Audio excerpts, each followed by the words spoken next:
Hey guys, Ryan here at Prolific, doing a quick video to talk about the value of your brand. Steve Forbes has a quote that says, "Your brand is the single most important investment you can make in your company." And I want to break down a little bit about why that is the case. Why is not marketing the most important investment in your company? Why is not your equipment or your product development or whatever, it is that you're trying to package and go to market with? Why is the actual thing not more important of an investment than the brand?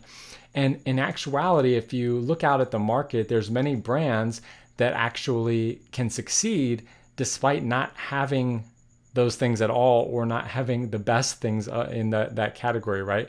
Maybe they don't have the best marketing or don't do any marketing. Like, for instance, Tesla does no marketing.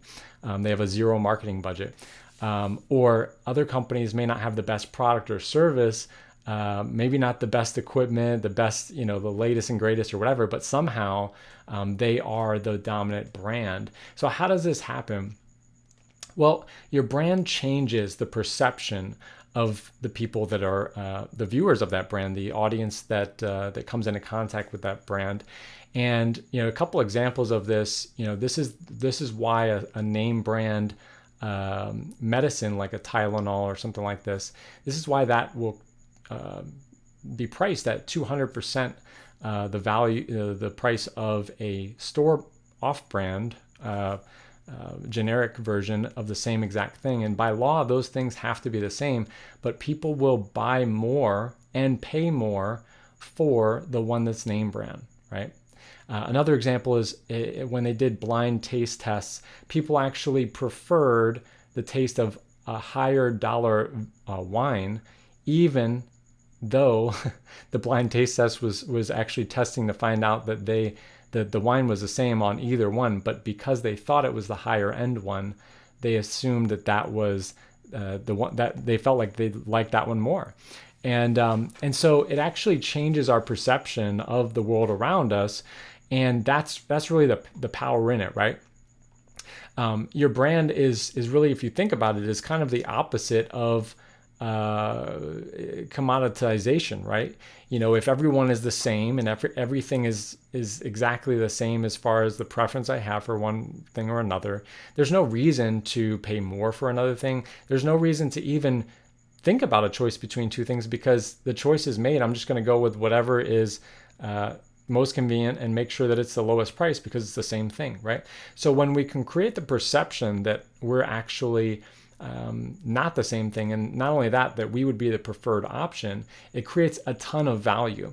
And if you think about it, when companies try to want to increase pricing, many times they also raise the value that's actual tangible value going into the service they're offering. So I want to double my prices. Well, I have to do double the work, right? Or I have to give double the product or whatever in order to do that.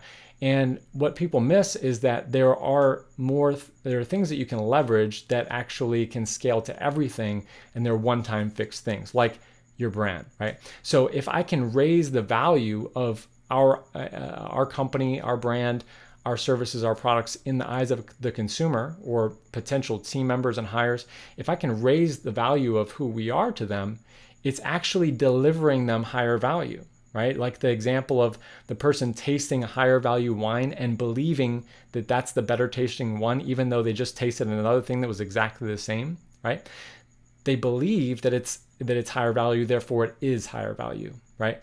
And of course, we want to make sure that brand truly does add value to their lives.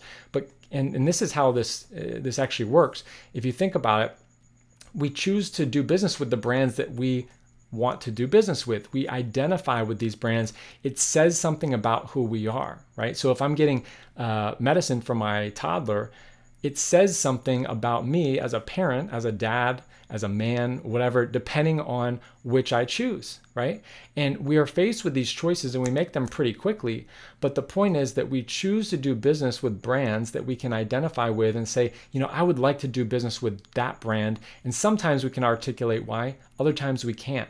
We just know that we prefer that brand, right? And so it affords you actual preference and value in the market without doing or delivering anything else in addition for value. So hopefully this kind of breaks down really what the value of branding is and how you can use it to get more of the best customers, the most ideal customers, and more awesome team members to your team.